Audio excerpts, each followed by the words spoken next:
کی شخصیت ایک زمانے میں ایسی تھی کہ ان کی ٹوٹی کو اجاگر ہے۔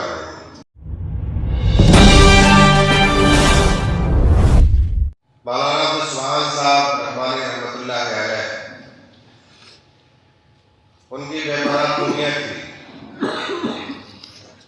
وہ مستقل تربیت بھی کیا کرتے تھے اور وقتی تربیت بھی کیا کرتے تھے۔ مستقل تربیت کہ آپ کو بہت سے نمونے مل جائیں گے جامعہ رحمانی میں۔ جناب مولانا نعیم صاحب رحمانی، ابھی ان کی طبیعت تھوڑی ٹھیک نہیں ہے، یہ ان کی مستقل تربیت کا نمونہ ہے۔ اس کے علاوہ اور بھی بہت سارے اساتذہ، میں خود آپ کے سامنے کھڑا ہوں، ان کی تربیت کا ایک نمونہ میں بھی ہوں کہ انہوں نے مجھ کو میرے علاقے سے جامعہ رحمانی میں بلا کر کے داخل کیا،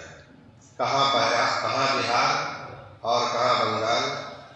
کہاں ضلع کھگڑیا اور کہاں ضلع بردوان۔ حضرت مولانا عبدالسبحان صاحب اس علاقے میں جامعہ رحمانی کے کاموں سے جایا کرتے تھے۔ میرے علاقے کے ایک صاحب خیر نے ان سے کہا کہ میرے علاقے کا ایک طالب علم ہے، جامعہ رحمانی میں اس کا داخلہ کروا دیں،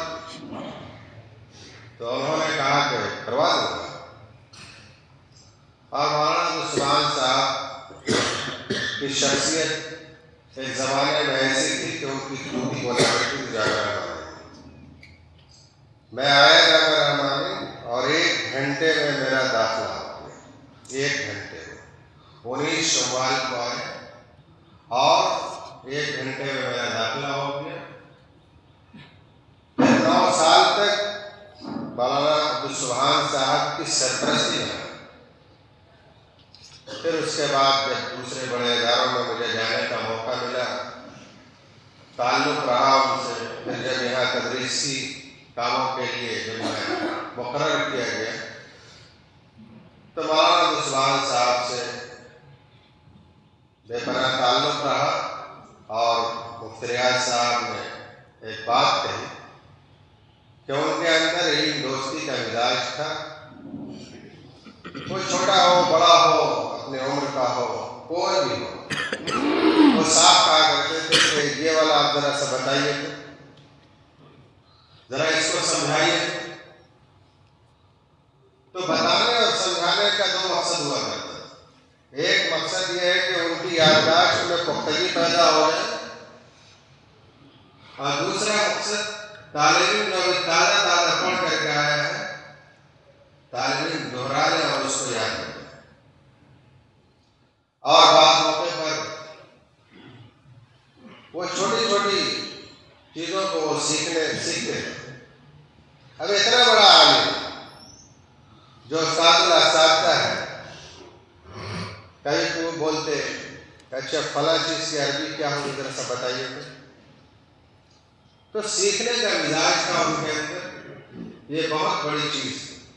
ہم سبوں کو ان کی ان سیرت و شمائل سے سبق حاصل کرنا چاہیے، اور ہمیں علم کی راہ میں ذرا بھی جھجک اور شرمندگی محسوس نہیں کرنی چاہیے، نہ تو بتانے والے کو اور نہ سیکھنے والے کو۔ علم کے راستے کو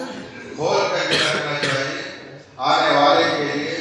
اور جو لوگ فائدہ پہنچانے کے کاموں میں لگے ہیں ان کے لیے بھی ضروری ہے کہ وہ علم کے راستے کو اپنے اوپر ہمیشہ کھول